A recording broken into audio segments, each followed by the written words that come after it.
তো কি করব, গোলামটা যাবে না রে। আর দুইজন বলছে ভাই রে রাতের বেলা কোথায় যাব, কোথায় বাঘ ভুল্লুক খাবে জানি না, একটু জল তোমার মালিককে বলো না, তোমার মালিক যদি থাকতে দেয় তাহলে একটু থাকবো। গোলামটা বলছে আমি জানি থাকতে দিবে না, তবে একবার যাচ্ছি বইলে আসছি। ওই গোলামটা গেলেন বাবা ভিতরে, গিয়ে বলছেন ওগো আমার মালিক, আপনাকে একটা কথা বলবো, দুটা লোক থাকার জন্য এসেছে, একটু জায়গা চাইছে। বলে এক কাজ করো, যে দুটা লোক বাইরে আছে তাদেরকে জিজ্ঞেস করো তাদের বাড়ি কোথায়। ওই গোলামটা চলে আসিল, হ্যাঁ গো আপনাদের বাড়ি কোথায়? বলো মক্কা নগর। এই কথাটা ওই গোলামটা বাদশাকে গিয়ে বলছেন।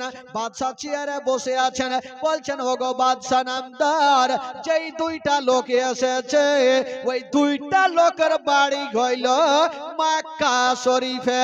যেমন এই কথা বলা ওই বাদশা চেয়ারে থাকলো না, চেয়ার ছেড়ে দাঁড়িয়ে গেল।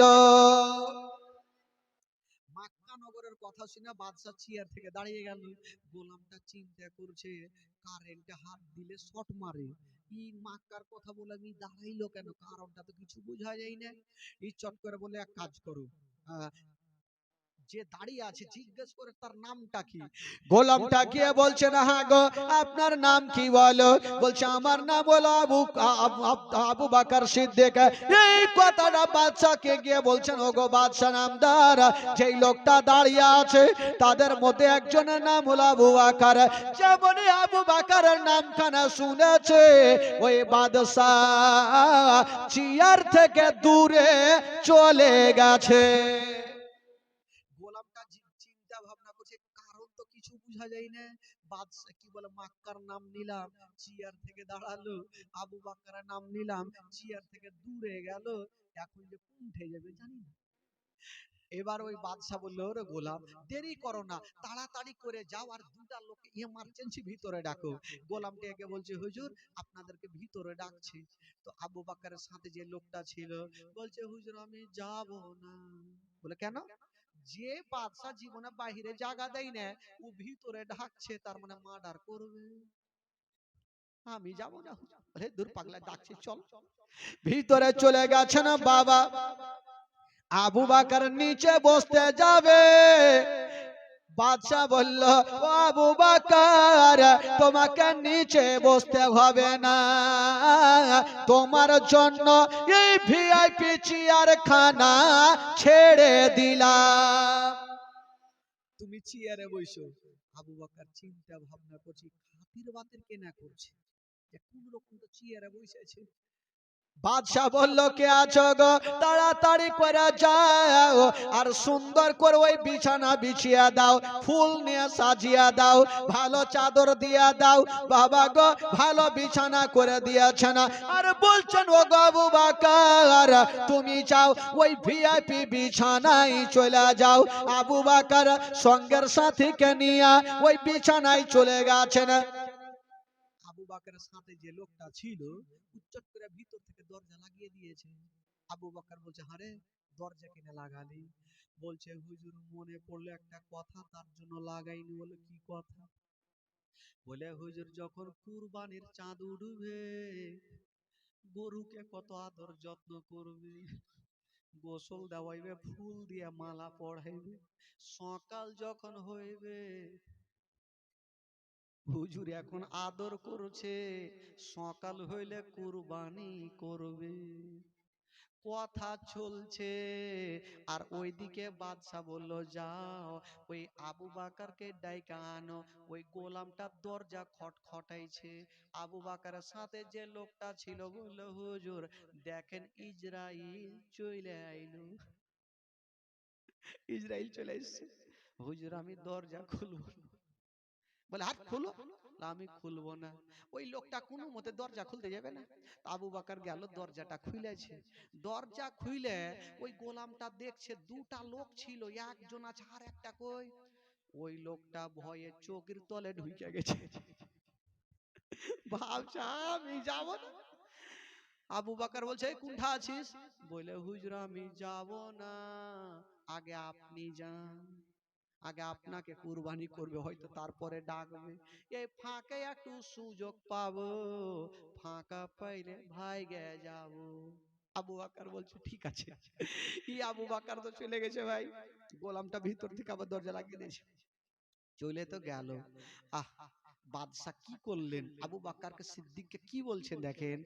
ওই বাদশাহ বন্ধুরা আবু বকরকে চেয়ারের উপরে বসিয়ে দিয়েছে না, আর ওই বাদশাহ একখানা পুরানা কিতাব বার করে নিয়ে একটা করে পাতা উল্টাচ্ছে না, আবু বকরের চেহারার দিকে দেখছে না, একটা পাতা উল্টাচ্ছে না, আবু বকরের পেটের দিকে দেখছে না, একটা পাতা উল্টাচ্ছে না, আবু বকরের মাথার দিকে দেখছে না, একটা পাতা উল্টাচ্ছে না, আবু বকরের পায়ের দিকে দেখছে না, একটা পাতা উল্টাচ্ছে না, আবু বকরের হাতের দিকে দেখছে না।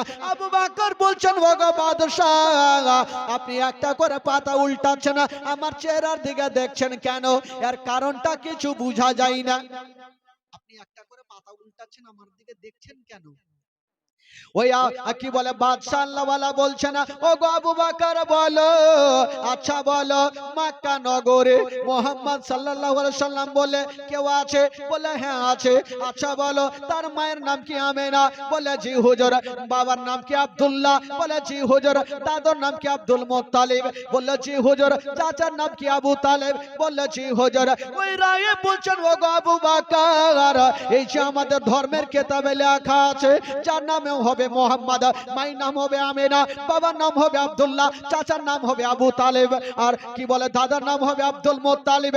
ওই নবী যখন 40 বছর বয়স হবে তখন ইসলাম প্রচার চালু করবে, আর ওই ইসলাম প্রচার যখন শুরু করবে সর্বপ্রথম কালেমা পড়বে, যার নাম হবে আবু বকর, যার নাম হবে আবু বকর। আবু বকর আচ্ছা বলো তোমার বয়স কত? আবু বকর বলছে না, ওগো বাদশাহ আমার থেকে ওই নবী হলো 1 বছরের বড়। বলে তোমার বয়স কত? বলে আমার বয়স হলো 39 বছর। তাহলে নবীর বয়স হবে 40 বছর। ওগো আবু বকর দেরি করো না, তাড়াতাড়ি করে বাড়ি চলে যাও আর নবীর কালেমা পড়ে তুমি মুসলমান হয়ে যাও। আবু বকর দেরি করলেন না, সঙ্গের সাথীকে নিয়ে বাড়ির দিকে রওনা দিলেন বাবা। তবে ওই খানকাতে এত ঘটনা ঘটলো, আবু বকর কাউকে বললেন না, চলে যাচ্ছেন। যেতে যেতে রাস্তাতে রাত লাগলো, একটা গাছের তলাতে কালো কম্বল গায়ে শুয়ে গেল। ঘুমের মধ্যে একটা স্বপ্ন দেখলেন, আকাশের পূর্ণিমার চন্দ্র নূরের টুকরা এসে আবু বকরের চাদরে ঢুকে গেল আর গায়েব হয়ে গেল। আর এই চন্দ্রকে খুঁজতে গিয়ে ঘুমটা ভাঙলো। আবু বকর এই স্বপ্নের কথা কাউকে বললেন না, চলে যাচ্ছেন বাড়িতে। বাড়ি গিয়েছেন বাবা, নবীকে বাড়িতে পাওয়া গেল না। কোথায় ছিল আমার নবী পাক? একটা পাহাড়ের উপরে দাঁড়িয়ে আছেন। আবু বকর চলে যাচ্ছেন, আমার নবীকে লক্ষ্য করে চলে যাচ্ছেন। একটু কাছাকাছি হয়েছেন বাবা, আমার নবী ইশারা করছেন, আবু বকর চলে এসো, আমি তোমারই জন্য অপেক্ষা করতেছি। আবু বকর চিন্তা করছেন নবী আমার জন্য অপেক্ষা করছেন।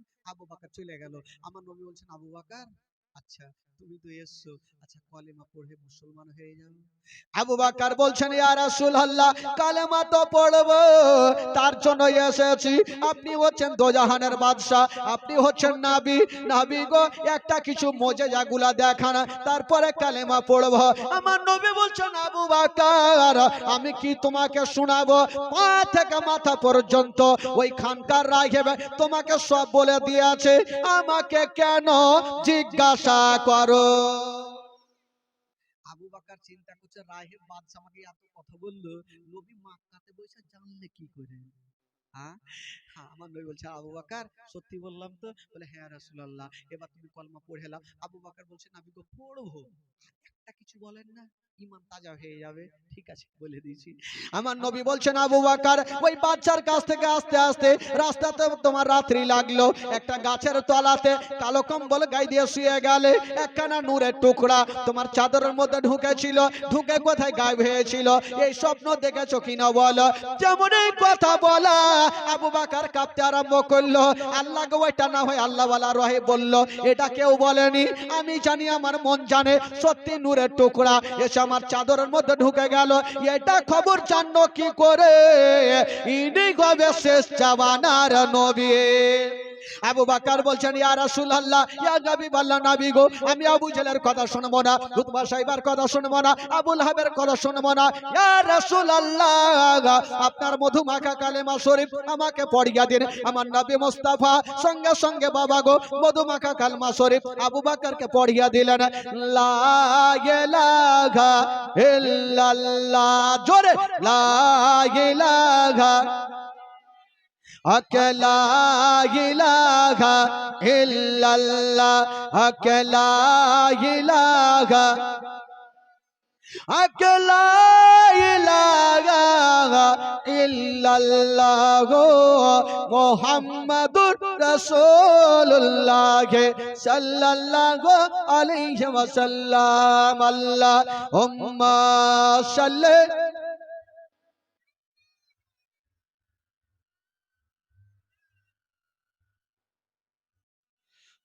আলা আলে সাইয়্যিদিনা ওয়ালা আলে সাইয়্যিদিনা মাওলানা মুহাম্মদ সাল্লাল্লাহু তাআলা আলাইহি ওয়াসাল্লাম। একবার জোরে বলুন তো সুবহানাল্লাহ, আরো জোরে বলুন। আচ্ছা এবার শেষ করে দিই ভাই, যেহেতু রাত্রি 1টা বেজে গেল, আবার তো সামনে রাত্রে বুঝতে পারছেন অনেক রাত পর্যন্ত থাকতে হবে। তবে কি হলো, আচ্ছা যারা শুনবেন না একটু হাত তুলেন তো। তার মানে বাড়ি চলো, ও হাত তুলেছে। আচ্ছা যারা শুনবেন একটু হাত তুলেন, যারা শুনবেন একটু হাত তুলেন। যারা হাত তুলেছেন 100 করে টাকা নিয়ে আসেন। হ্যাঁ 100 করে লাগবে, নিয়ে আসেন চট করে দেখি। হ্যাঁ উঠান পকেটে হাত ভরেন। একটা ভাই তো আসেন, চট করে আসেন, 100 টাকা নিয়ে আসেন, দেরি করিয়ে না ভাই, তাড়াতাড়ি নিয়ে আসেন। শুভ কাজে দেরি করতে নাই বাবা, 100 টাকা জুটলো না। হ্যাঁ নবীর মাহফিলে হাত তুলেছেন, 100 করে টাকা সবাই নিয়ে আসেন চট করে দেখি, নিয়ে আসেন দেখি 100 করে টাকা। এ খালা তেল লোকা শেষ কাহা জাগি গে ভাই, এই যে 100 টাকা চলে আসলো, জলদি দে গে খালা, কিছু দে না গে। হ্যাঁ কিছু দে, পয়সা নাই দেনে সে হোগা, লেখা লেখা। হ্যাঁ পিছন থেকে হবে না, সবাই তো হাত তুলেছে পিছনে, লিয়ে আসেন চট করে লিয়ে আসেন, দেরি করিয়ে না, তাড়াতাড়ি করে লিয়ে আসেন। 100 টাকা দুটা বাসলো মাত্র, হাত তো সবাই তুলেছেন, 10টা 50টা 100টা লোক তুলেছেন, আর হবে না। লিয়ে আসেন চট করে লিয়ে আসেন, 100 করে টাকা একটু চট করে লিয়ে আসেন। বেরাদরান ইসলাম বন্ধুগণ, আর আমার মা বোনেরা তো ওরা বুঝে গেছে যে কালকে তো দান করতেই হবে। আজকে খালা দিলেন না দিলেন, কালকে টাকা সকাল বেলাতে ব্যাংকের লাইন ধরে নিবেন, টাকা তুলে নিবেন সকাল সকাল, ব্যাংকের লিংক থাকবে কি থাকবে না জানি না, সকাল সকাল তুলে নিবেন আর গোচ্ছা ভরে টাকা নিয়ে চলে আসবেন, ব্যাগ ভর্তি টাকা যেন আসে খালা। বেরাদরান ইসলাম বন্ধুগণ, তবে আসুন যখন আবদার করেছেন একটা ছোট্ট করে ঘটনা বলবো, ঘটনা বলে বিদায় নিব। বেরাদরান ইসলাম বন্ধুগণ বুঝতে পারছেন আমাদের কন্টিনিউ প্রোগ্রাম তো, কত বলবো কত ছাড়বো, আমাকেও জানটাও তো দেখতে হবে, কারণ এই যে মাইকে 2.5 ঘন্টা 2 ঘন্টা চিল্লা মানে বিশাল একটা ব্যাপার। তবু সব হচ্ছে আল্লাহর রহমত, আপনাদের দোয়া আশীর্বাদ গোটা পশ্চিমবঙ্গে ঘুরছি। তবে আসুন একটা ঘটনা বলবো ইনশাআল্লাহুল আজিজ, আসুন গোটা মাজমাকে দুরূদ পাক পড়ুন। আল্লাহুম্মা সাল্লি আলা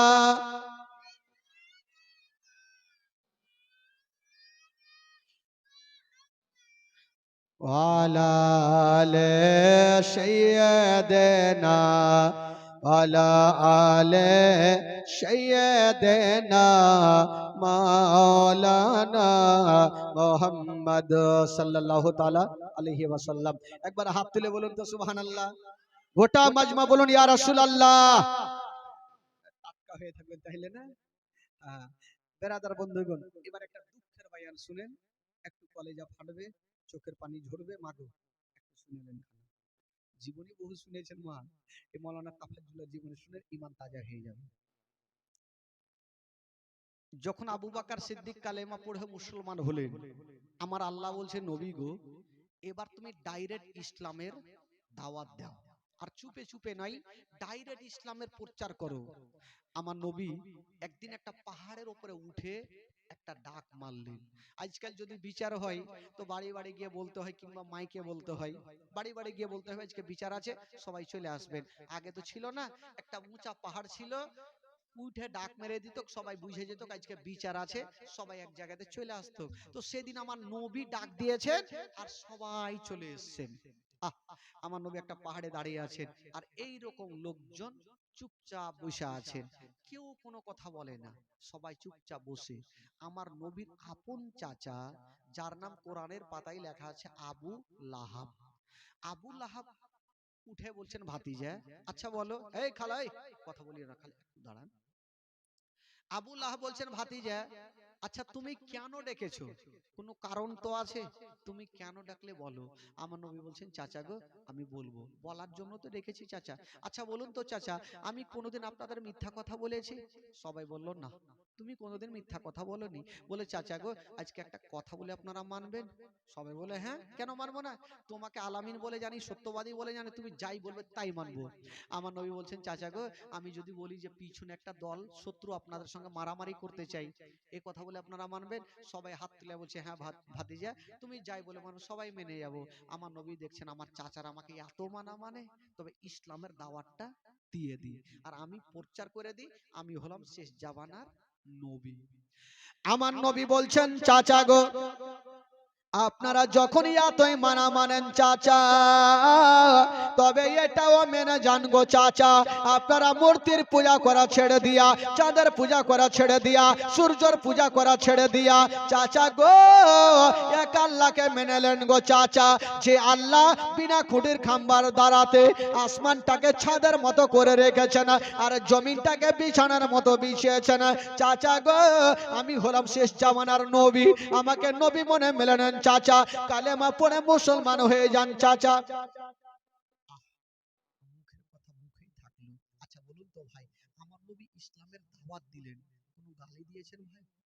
কোনো খারাপ কথা বলেছে? কোনো খারাপ কথা বলে? আমার নবী দাঁড়িয়ে আছেন বাবা, কিন্তু কেউ কোনো কথা বলে না মা। আমার নবীর আপন চাচা আবু লাহাব মিডিল জায়গা থেকে উঠে গেল। বাবা গো, আমার নবী ভাবছেন আল্লাহ, এই কার বাচ্চা কাছে একটু নিয়ে যাও, নিয়ে যাও, নিয়ে যাও, নিয়ে যাও, নিয়ে যান, খেলা নিয়ে যান, চট করে নিয়ে যান, ঝটকানাই না বাবা গো। সবারই কান ওই দিকে যাচ্ছে, কানতে গেলে একটু জীবনের একটু ডিস্টার্ব হবে।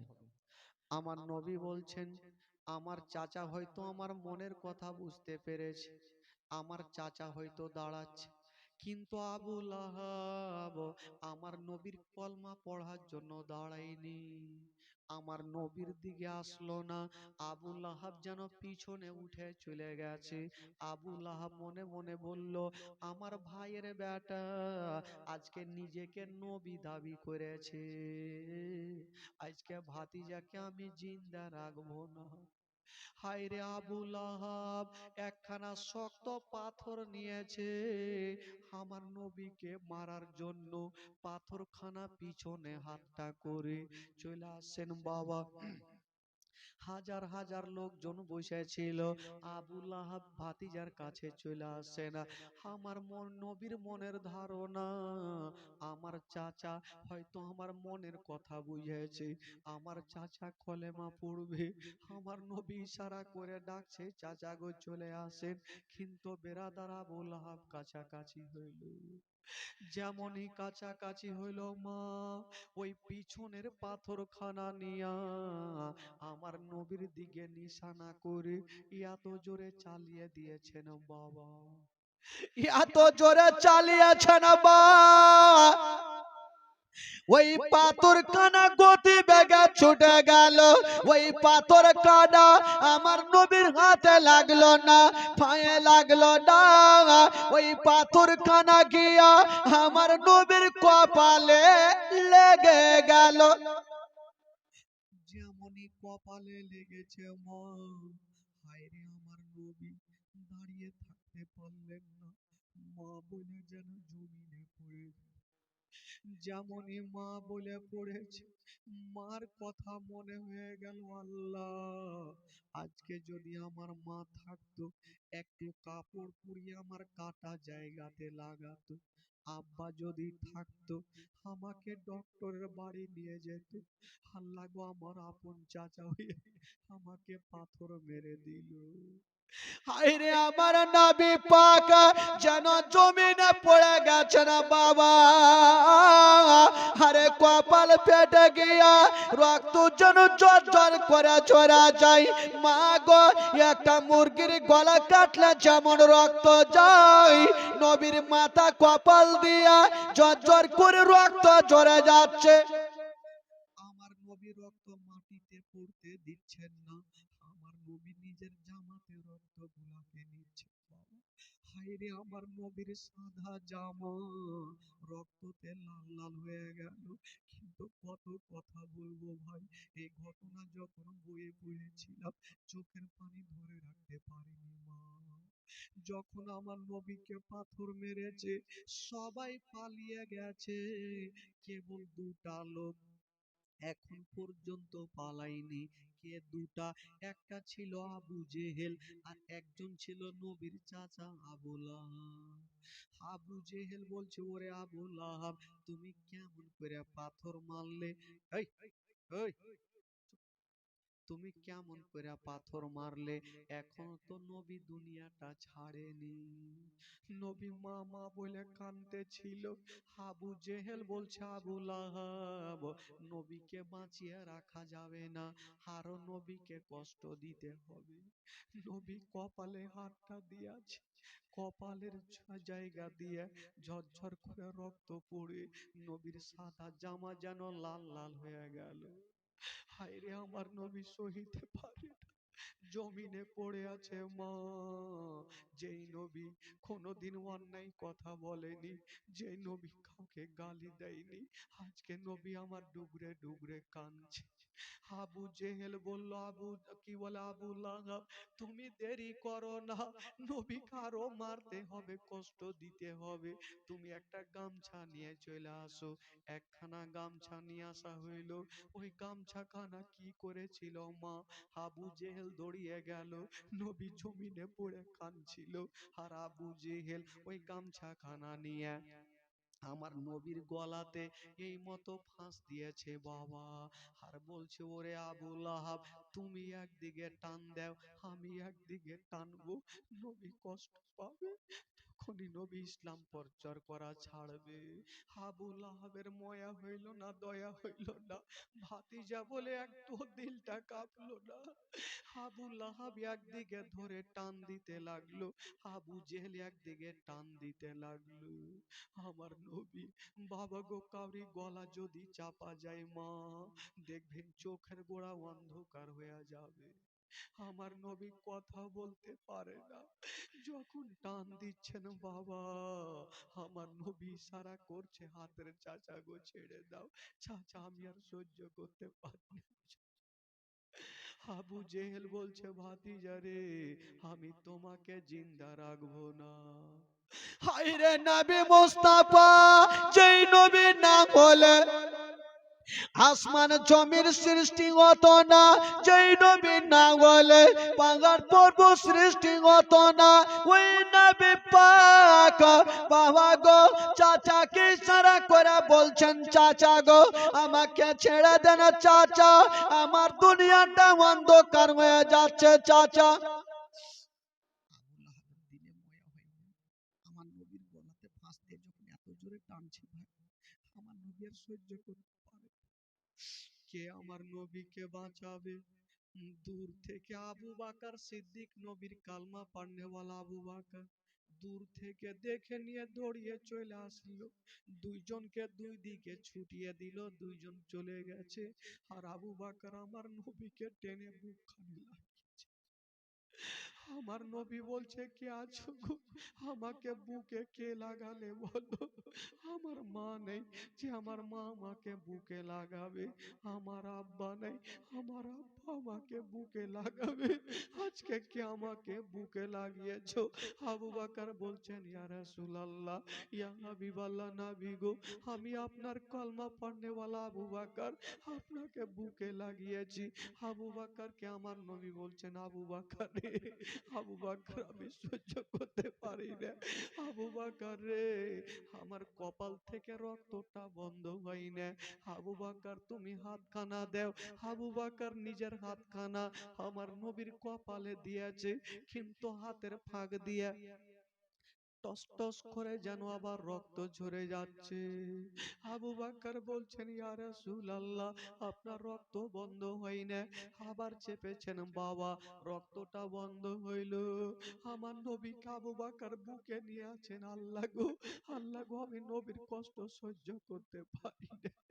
আল্লাহ গো, যদি আমি পাশে থাকতাম তবে ওই পাথরখানা আমার নবীকে লাগতে দিতাম না। ওই পাথরখানা দরকার হইলে আমি নিজের কলেজাতে নিয়ে নিতাম। হায়রে আবু বকর আমার নবীকে ধরেছেন বুকে, বলছেন, ইয়া রাসূলুল্লাহ, এখন কি করবেন নবী গো? বেরাদার বন্ধুরা, আজকাল যদি কেউ কাউকে কষ্ট দেয় মা, তখন তার জন্য যেন বাদ দোয়া করে দেয়। আমার নবী কেমন ছিলেন? নবী হচ্ছে রাহমাতাল লিল আলামিন। আমার নবী বলছেন, আবু বকর আমাকে কেউ কষ্ট দেয়নি, আমার চাচা আমাকে কষ্ট দিয়েছে। আবু বকর রে, আমার চাচার জন্য আমি বাদ দোয়া করব না। আবু বকর রে, আমি আমার চাচাকে চাচা বলে ক্ষমা করে দিলাম। আমার নবী বলছেন, আল্লাহ আমার চাচা আমাকে কষ্ট দিয়েছে, আমি আমার চাচাকে চাচা বলে ক্ষমা করে দিলাম। আমার আল্লাহ বলছেন, নবী গো, তোমার চাচা হতে পারে, তুমি ক্ষমা করে দিতে পারো, আমি আল্লাহ সহ্য করব না। আল্লাহ বলছেন, ওরে আবু লাহাব, যেই হাত দিয়ে তুই আমার নবীকে কষ্ট দিয়েছিস, যেই হাত দিয়ে তুই নবীকে দুঃখ দিয়েছিস, সেই সময়তে একখানা সূরা নাজিল হয়েছিল। যারা 5 ওয়াক্ত নামাজ পড়ে অনেকের সূরাটা মুখস্থ আছে। 30 পারা সূরা, তাব্বাত ইয়াদা আবি লাহাবি ওয়া তাব্বা মা আগনা আনহু মালুহু ওয়া মা কাসাবা। এর মানে হলো, ওরে আবু লাহাব, যেই হাত দিয়ে তুই আমার নবীকে কষ্ট দিয়েছিস, যে হাত দিয়ে তুই আমার নবীকে পাথর মেরেছিস, তোর হাত দুইখানা ধ্বংস হয়ে যাবে, তোর মাল সম্পত্তি টাকা পয়সা সব ধ্বংস হয়ে যাবে, কিছুই কাজে আসবে না। বাবা গো, আজকাল যদি কেউ কাউকে কষ্ট দেয়, আচ্ছা বলুন তো, তার জন্য কি কেউ ভালো দোয়া করবে ভাই? কখনোই করবে না, তার জন্য খারাপ দোয়া করবেন। কিন্তু আমার নবী হচ্ছে রহমতের ভান্ডার, রাহমাতুল লিল আলামিন। আমার নবী বলেছেন, আল্লাহ গো, আমার চাচা আমাকে কষ্ট দিয়েছে, আমি আমার চাচাকে চাচা বলে ক্ষমা করে দিলাম। বাবা গো, আমার আল্লাহ বলছেন, না আমি সহ্য করব না, আমি আল্লাহ যেই হাত দিয়ে আমার নবীকে কষ্ট দিয়েছিস, তোর হাত দুখানা ধ্বংস হয়ে যাবে, তোর মাল সম্পত্তি টাকা পয়সা সব ধ্বংস হয়ে যাবে, কিছুই কাজে আসবে না। তবে এখানে একটা কথা আছে ভাই, আবু লাহাবের দুটা বেটির সঙ্গে, কি বলে, আবু লাহাবের দুটা বেটার সঙ্গে আমার নবীর দুটা বেটির বিয়ে হয়েছিল। এখানে অনেক ঘটনা আমি ছাড়লাম, হয়তো 5 দিনের জীবনীতে বলা যায় না। আমার নবীর দুটা বেটির সঙ্গে আবু লাহাবের দুটা বেটার বিয়ে হয়েছিল। তো আবু লাহাব একদিন ডাকলো কাকে? আমার নবী, কি বলে, ওই নিজের বেটাগুলাকে, এ বেটারা একটু আমার কাছে আসো। বেটারা চলে আসলো। আরে বেটা, আমি দুনিয়া থেকে চলে যাওয়ার পর আমার জায়গা জমির ভাগ কেটা লিবে? বলে, কে লিবে মানে? আমরা লিব। বলছে, দেখ বেটা, যদি তোরা লিস, আমি যেটা কথা বলবো সেটা তোদেরকে মানতে হবে। বলে, হ্যাঁ মানবো। বলে, এই যে তোরা নবীর দুটা বেটিকে এক্ষুনি তালাক দিয়ে দে। বেটাগুলা ভাবলো, হাই এত সুন্দর বিবি, তালাক দিয়ে দিব? বাপের অর্ডার হয়েছে, তালাক দিতেই হবে, না হলে তো জায়গা জমির ভাগ পাবো না। একটা বেটা ভালোভাবে তালাক দিলেন, যেইভাবে সমাজে তালাক দিতে হয়। আর একটা বেটা আমার নবীর নাম ধইরা গালি দিয়ে তালাক দিলেন। দুটা বেটি কানতে কানতে আমার নবীর দরবারে হাজির। আমার নবী বলছেন, বেটি কি হয়েছে বলো? বলছেন, আব্বা গো, আপনার জামাই তালাক দিয়ে দিয়েছে আব্বা। আমার নবী বলছেন, বেটি রে, তালাক দিয়েছে মা, তবে মা তুমি চিন্তা করো না, আমি তোমার আব্বা এখনো বেঁচে আছি রে মা, আবার তোমাদের বিয়ে দিয়ে দেব, মা তোমরা কান্দিও না।